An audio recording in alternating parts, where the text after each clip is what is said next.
for a treat. Phil Schneider has 17 years experience working in the government black projects. He carried a level 3 security clearance. He's a former government geologist and engineer in the black projects, underground bases at areas 51, S4, and Los Alamos. He's going to expand your mind here this morning. Please welcome Mr. Phil Schneider. I'm Phil Schneider.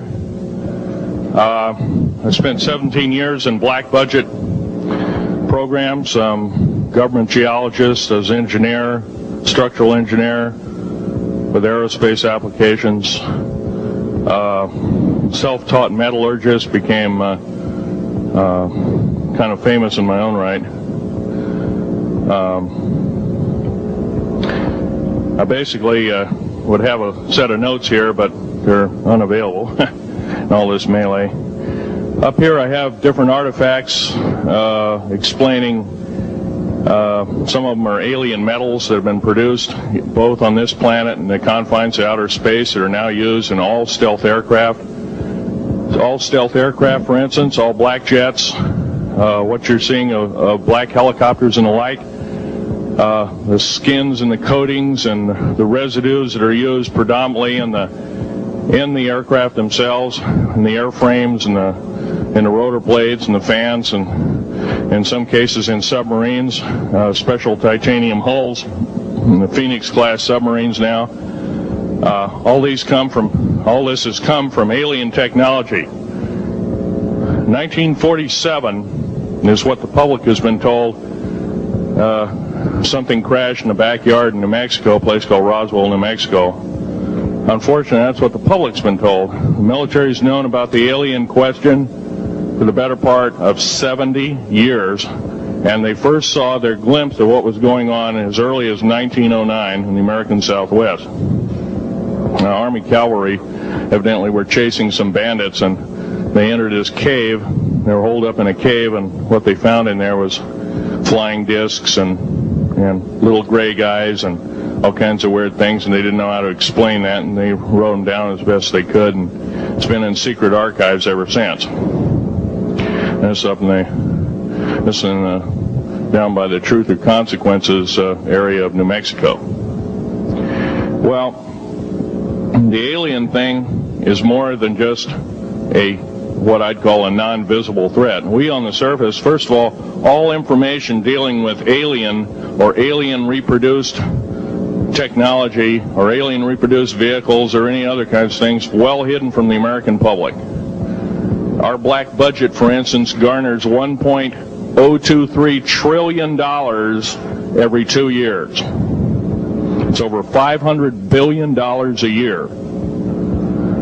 Right now, there are 131 active deep underground military bases in the United States. There's 1,477 of them worldwide.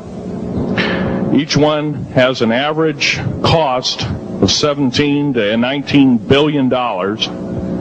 Each one is built in the site. It used to be it'd take a year to 2 years to build each one, and now they're capable of building a couple of them a year with sophisticated methods. My colleague Al Bielik has actually been on some of the high-speed railways, the magneto-leviton trains that connect all the deep underground military bases within the United States. He's been on a Mach 2 train and floats off of a single rail at 3/4 of an inch off the rail, and is what you'd call high tech. We have nothing like this on the surface. The public basically has been totally lied to. We're considered stupid or even moronic in some cases. It's got to stop. If we're going to gain our country back, we must, and I repeat, must instill in our public officials, anybody that goes and does public service, they must tell us the truth. And if they cannot do this, then they must be impeached, or they must be removed from office. If this cannot occur, if the truth cannot totally come out, there are reasons for secrecy, for instance, but if the truth cannot totally come out, what's the use in us having anything called freedom? Okay, now I have pictures here that I'm going to show you during the break in artifacts, and I ask you to kind of look at them but not handle them. I have actual crashed retriever metal from Roswell, New Mexico. It's given to me when I was 14 years old. For instance, I've got other things. I've got pieces of this piece of titanium, a special titanium alloy made for everything from the original SR-71 Blackberry. That's old hat now. F-117A is their old hat now. They're making a whole new class of hypersonic above Mach 5 aircraft that employ extremely modern charged particle beam weapons. They don't even use lasers anymore. Computer enhanced imaging radar, although it's used in helicopters for public surveillance, computer enhanced imaging radar, and in satellite technology. The brand new kid on the block is a kind of infrared technology where a satellite 150,000 miles out in a geosynchronous orbit, or not quite geosynchronous orbit, but these spy satellites can literally look in and see a dime on the floor, say on your kitchen floor. They have a resolution factor of 99.999961. This particular piece of metal, I'm going to drop it on the floor here, it'll kind of ring like a bell. You can't break it. Withstand temperatures in excess of 7,500 degrees Fahrenheit. It has niobium in it. It also has mironite in it, element 123. Yeah, please do. It's in a non-crystalline form. This is just kind of a dripping out of the main crucible. Here's a crystalline example. It's in the scalenohedral crystalline form. We got this from the large grays technology. This is grown in the confines of outer space, which has not quite a super vacuum, but by the way, this is capable of withstanding temperatures in excess of 10,000 degrees Fahrenheit. It's great for certain parts of aircraft. This kind of material I work with on a daily basis. Up here we have a transparency of Groom Lake.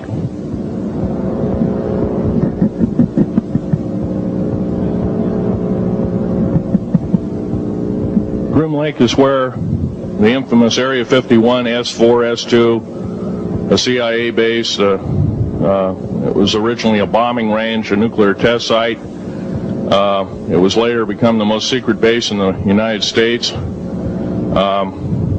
It employs over 18,000 workers who work in shifts of 12 hours at a whack. Most of them work in the cover of darkness, like us. We built 9 underground military bases there, each with an average capacity capable of basically a city underground, roughly 4¼ cubic miles hollowed out underground.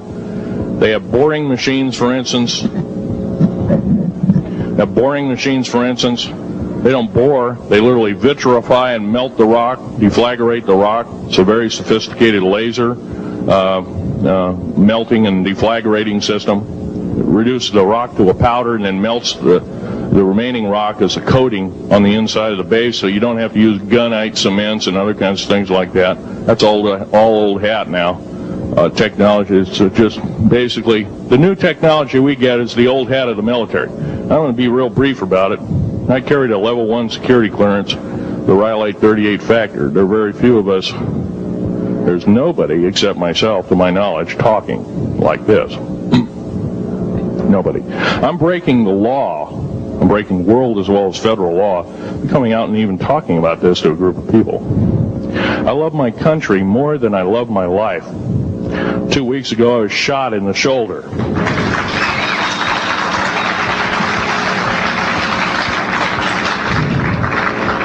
I don't want to gore you women out, but I was shot in the shoulder up here. I recently have become friends of a retired FBI agent who took me under the wing. He says, I've never seen a person braver than you. And I said, well, there's more coming. Our patriot movement in these United States is going to pick up the ball, and we are going to kick the parasites out.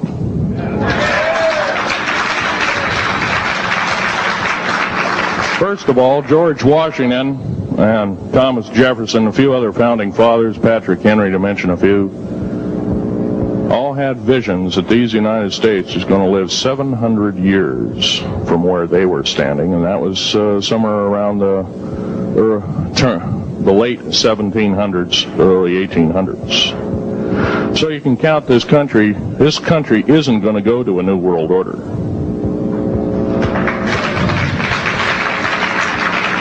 I believe firmly in constitutional law. I'm not very well skilled in it, and that's my embarrassment. But I'm going to be real blunt about it. The government that is now instilled in ruling over us are ruling as we're serfs and they're the kings and queens. Now, that's a feudal system. That isn't even a democracy. We are now being ruled by an autocracy and a technocracy. In other words, technical knowledge as rules as king, with a feudal type system. Feudal systems haven't been used in the last 350 years, and they're coming back like gangbusters. If we are complacent, if we do not speak out in droves, and I'm not just talking about me, I'm talking about a bunch of us getting together and getting on this stump and loving our country more than we love our lives, getting on, some of us are going to get killed. I almost got killed a couple of weeks ago. Hadn't been for an FBI, a retired FBI man who risked his life, his career, everything, put it all on the line, and he didn't know me from Adam.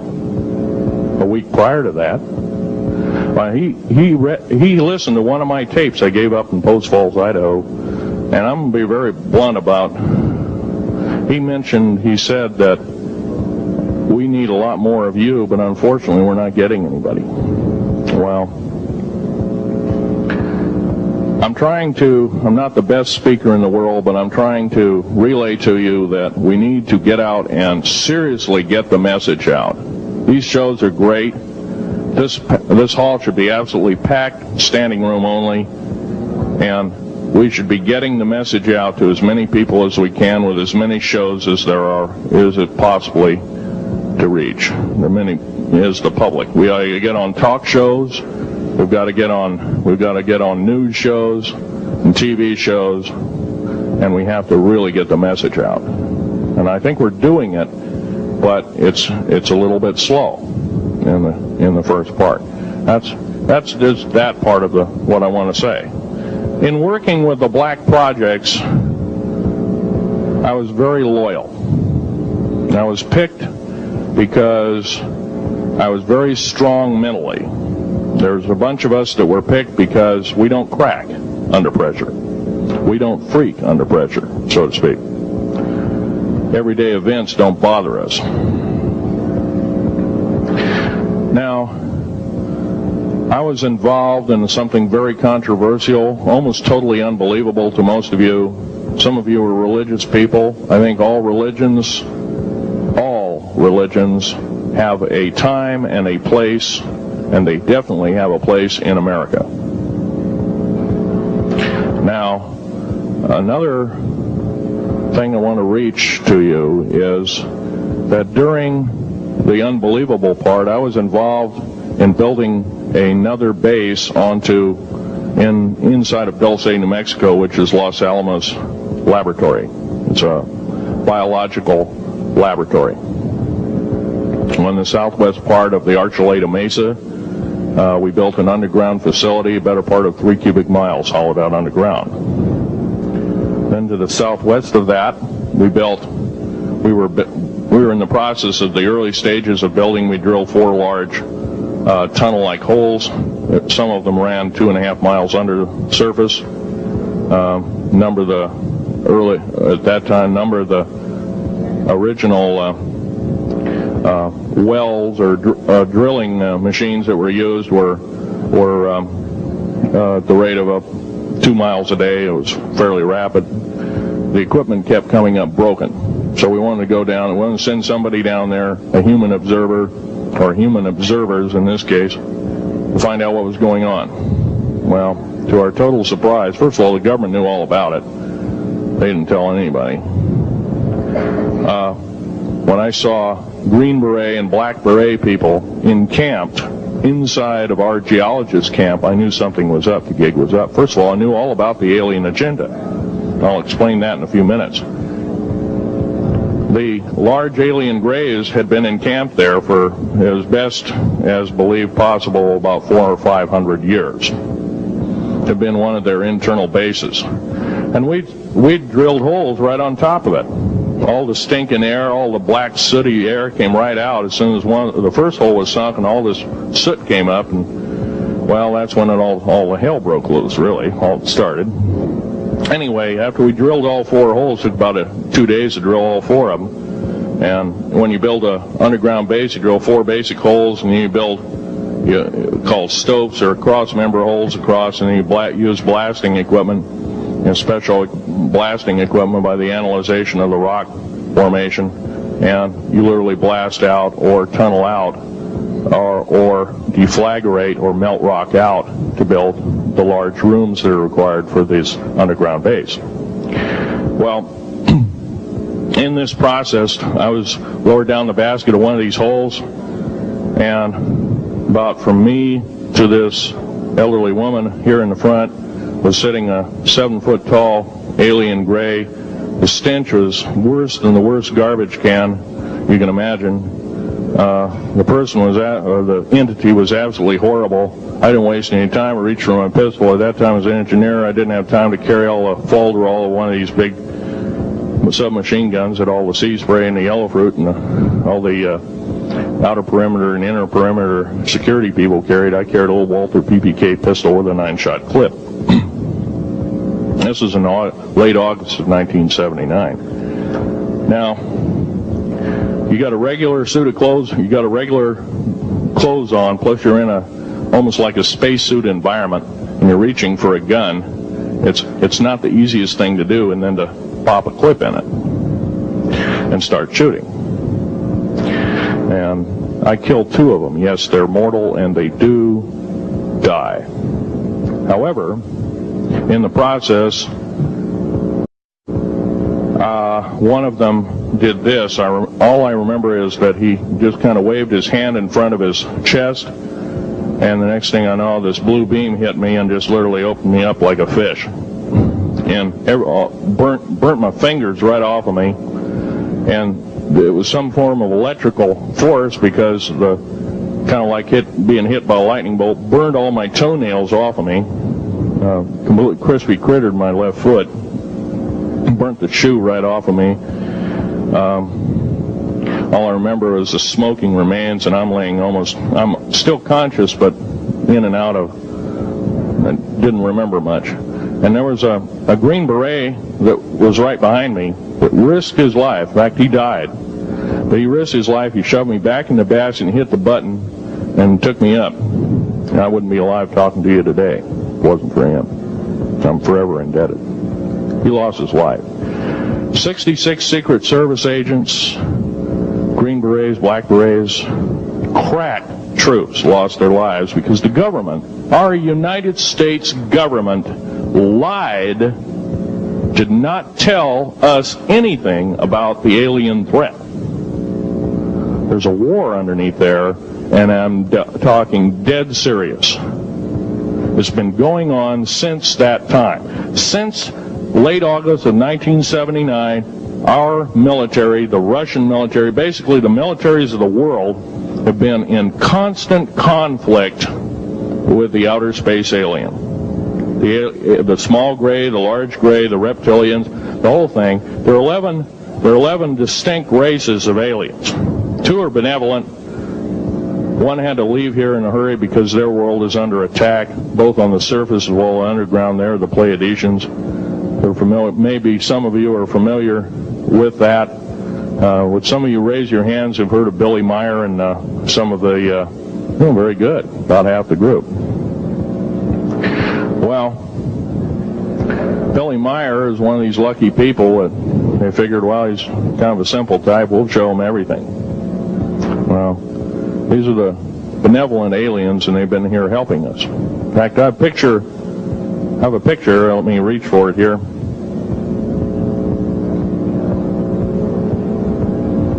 I have a picture of one of the aliens been working for the United States Pentagon for the last 58 years. His name is Valiant Thor. He's right here. There's my father in the background. This whole place, the ready room of the USS Eldridge, Al Bielek has probably explained, or maybe even shown you this picture. There's a list of some of the notable people in it. They're all the atomic bomb scientists of the day, all the time variant experimentalists of the day, all the top physicists of that particular day. This was in August of 1943. Now this guy has not changed one iota in 58 years.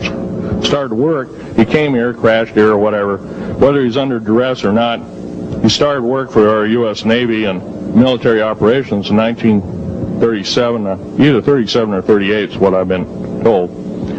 So it's for 58 years, this man's been employed, probably under duress. If you don't do as we say, we're just going to use you for alien bait or something, I don't know. But anyway, he basically hasn't changed. He lives for 490 years, is what he says his lifespan is. Now, he's supposedly a semi-benevolent, he's a human-looking type person. He has 6 fingers and 6 toes, and he's got one oversized heart, one lung, giant lung. His blood vessels are bigger. He's got copper oxide for blood, similar to an octopus. His brain capacity 300 centimeters greater than ours. He has a thinking capacity, IQ, if you were to measure it, be totally off the scale, be about a 1200 IQ. He speaks 100 languages fluently, alien as well as others. He's a remarkable person. I had a chance to meet him one time. Now, by the way, he doesn't shake hands. He was kind of in a spacesuit, because all aliens, regardless benevolent or otherwise, they're carrying germs and diseases and bacterium in and on them that are deadly to us. If I were making policy, I'd quarantine them all, because how do we not know that some of our diseases like AIDS, Ebola, hantavirus, and a few of these other weird designer diseases, as I call them, are not made from the cadavers of some of these aliens as a biological weapon to use against the people of the United States? Well, I'm a tired American speaking out.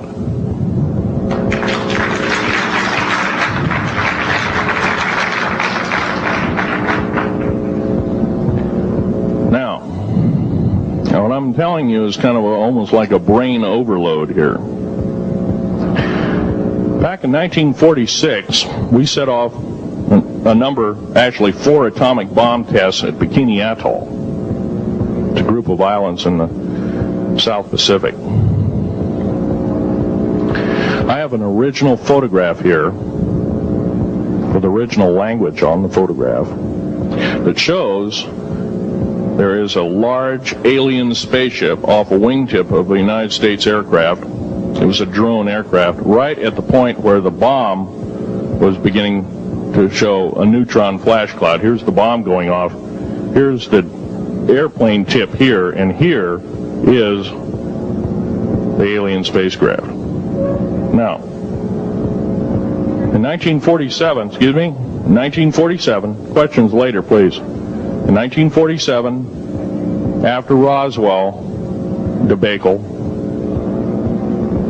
our military got before the U.S. Senate. They were hauled before the U.S. Senate and says, what's going on here? Well, we didn't know anything about discs until this happened. It flopped in our backyard. Total lie.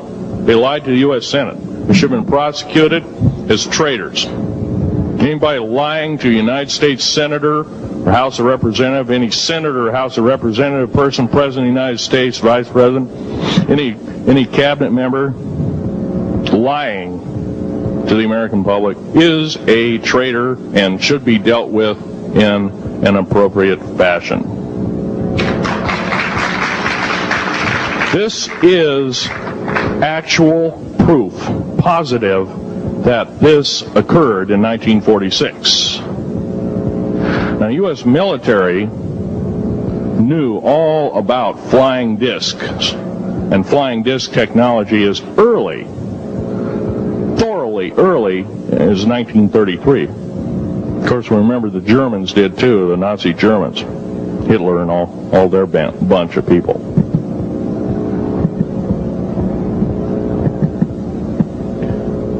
Now, it gets to the big question, if all this has been hidden from us, you know, everybody says, well, where's the proof? I've got some of the proof laying on the table. But a lot of you probably are totally skeptical. They say, well, I could be anything.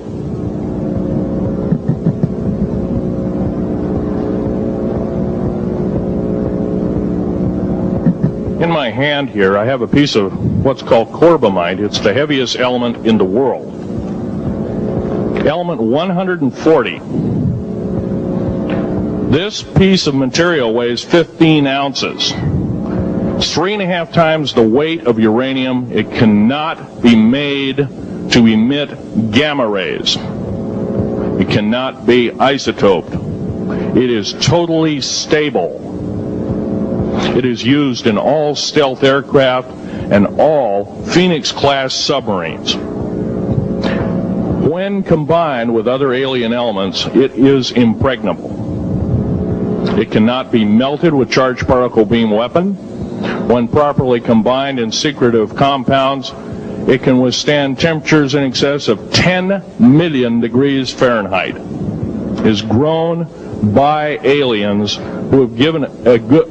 The other side of the alien question is, some of these aliens have broken off from their mainstream and said, we're not getting a fair shake, and so this is what happens.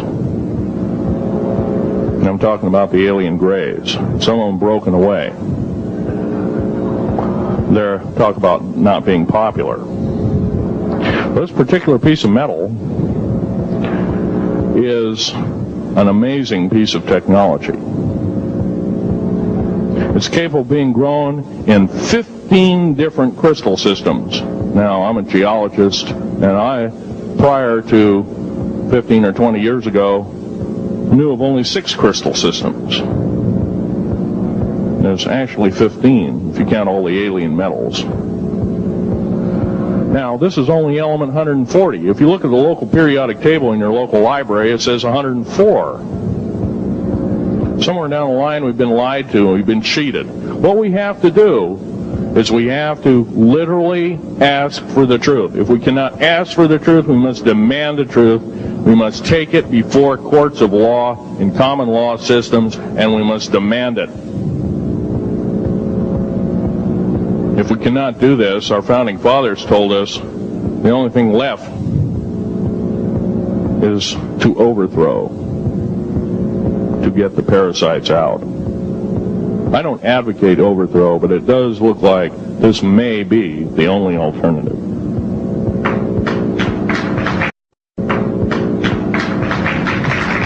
Now, I'm going to casually mention to you something that's very scary indeed, and tell you what the alien agenda is. And it's going to sound very familiar.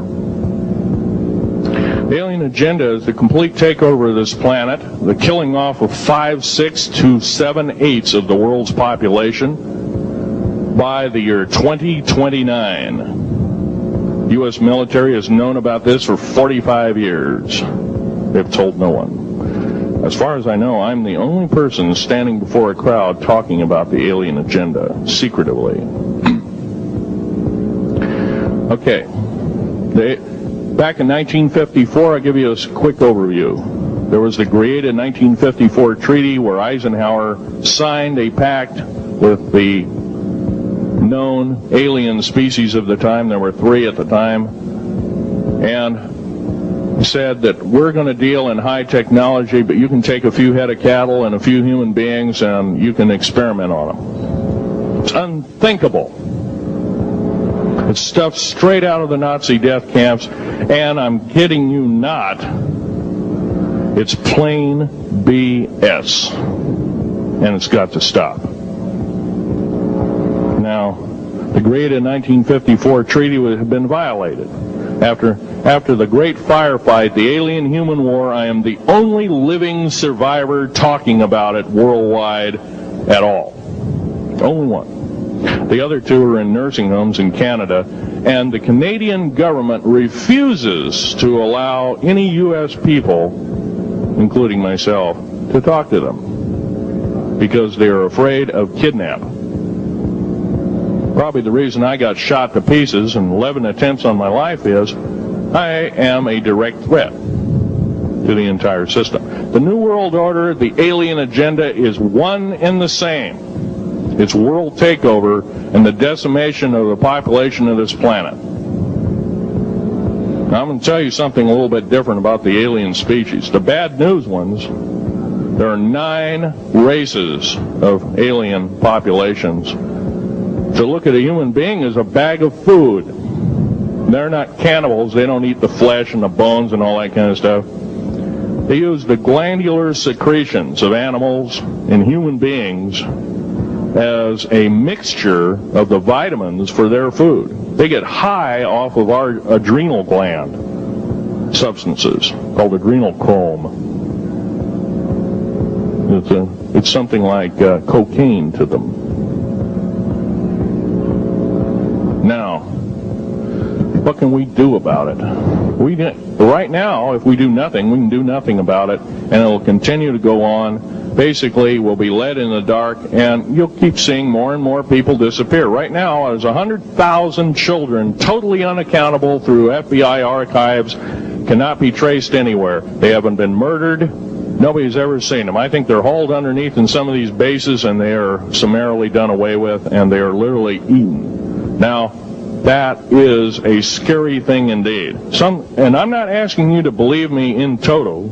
I am asking you to seriously do enough homework that you can go out through the public record, through the congressional records, find out who's voting for what, and go from there. Do your own program. Do your own agenda, and do your own speaking out. And if enough of us do this, there is some saving grace. However, we don't have a whole heap of time left. Technological governments on this planet are raping the planet. We're going to run out of everything that we need. They're going to pollute everything in sight in the better part of 20 years.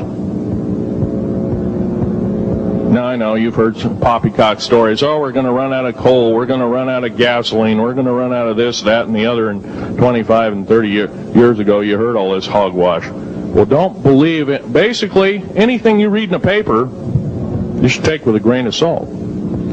Start reading on what is missing out of the article. Ask yourself, what's missing in this article that I should know? Maybe that's the truth. Fill in the blank spots, so to speak. White copy is only one leg of the triangle. There are 2 other legs, 2 other pieces of the puzzle. What we have to do as a group of people, concerned people at that, and this group seems to be quite that, is we have to assert ourselves in a way that we've never thought possible. Now, I'm not asking you to do what I'm doing. I'm telling you, what I'm doing is very important. Every one of you is equally important. You wouldn't be in this room otherwise. You know, all these other people out here that didn't come to the lecture, they really don't want to hear it. Yesterday I heard a fellow that says, I'm sorry to say I belong to this military organization, that militant organization. I don't believe in the alien question. There's no proof of it. And so I show him an artifact, and he says, well, that's nice, and that could be lead. Well, I happen to know this isn't lead. It scratches diamond, and it's harder than that. Here's a sapphire that I found. When we blew a mountain apart, all these sapphires fell out. And sapphire has a hardness of 9 right next to the hardness of a diamond. This thing scratches the heck out of it. Let's tear it apart. I'll tell you something. This technology is fine and dandy. At the risk of the human race, at the risk of one human life, it is totally worthless. We have to The one beautiful thing about the United States of America is we value a human person's life. The minute we lose it, we are dead meat. It is tantamount that we get back to constitutional law, and for our officials not to believe in it or obey it. First of all, for a politician to say, well, I believe in the U.S. Constitution, but I believe in gun control. You can't be a master of two houses. It don't work. What you must do is tell that politician you are disobeying the Constitution of the United States that you're sworn to uphold, and you are in treason territory. Think about what you said. You have 30 days to make that apology. If you do not make that apology, you are a treasonous individual and should be prosecuted.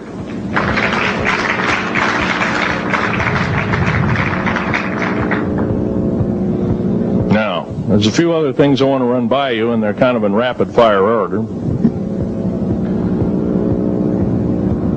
Area 51 is only one base, one of the 131 bases. Of these 131 bases, I call Area 51 a mega base. It's got more than one base in it. It's Tonopah Test Range, Area 51, S2, S4, Groom Lake, and a host of others. Now, these mega bases are gobbling up our gross national product. Right now we're spending 28% of the gross national product on building underground bases solely. That doesn't count for the defense budget. That doesn't count for the spare parts budget. Doesn't count for any of that at all. And the black budget is dead wrong. It sidesteps the United States Congress and its Constitution of its people and says you're a bunch of morons, you don't need to know. Well, a need-to-know basis is an executive order written during the Eisenhower era right after the created 1954 treaty and is treasonous and illegal in this country and should be overturned and abolished.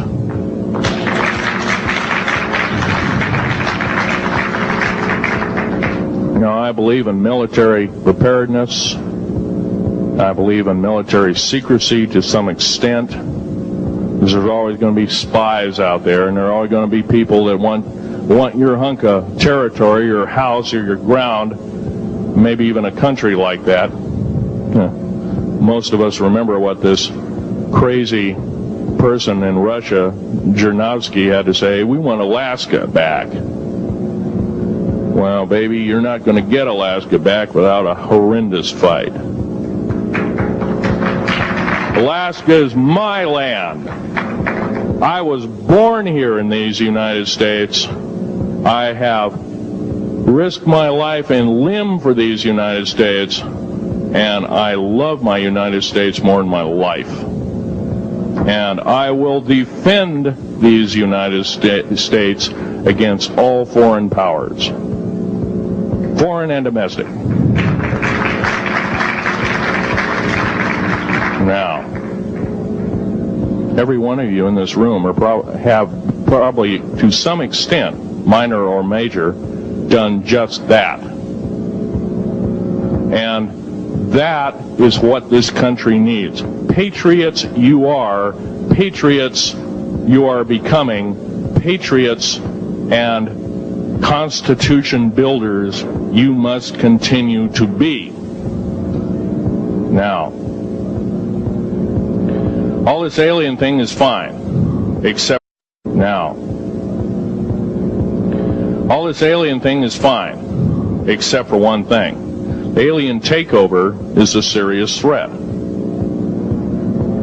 Kept totally out of the public view, off the surface, I'm sure the underground bases, without question, are being used as a place to house alien takeover. Alien takeover means the implementation of a one-world government, direct opposite of constitutional law. direct opposite of freedom of choice, freedom of religion, other freedoms that go with it.